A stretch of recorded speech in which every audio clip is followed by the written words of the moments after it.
లోకం చరిత్రను తిరగరాసిన వీరులను చూసింది. కాని మరణ శాసనాన్ని తిరగరాసిన ఏకైక వీరుడు ఆయన.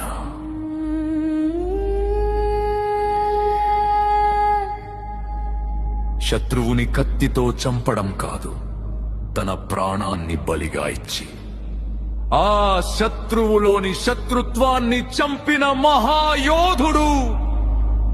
దూషించిన నోళ్లు దీవించబడ్డాయి, అవమానించిన చేతులు ఆశీర్వదించబడ్డాయి. ఎందుకంటే ఆయన సింహాసనంపై కూర్చున్న రాజు మాత్రమే కాదు, ప్రతి గాయాన్ని తన కౌగిలితో మాయం చేసే ప్రేమ సామ్రాజ్య చక్రవర్తి.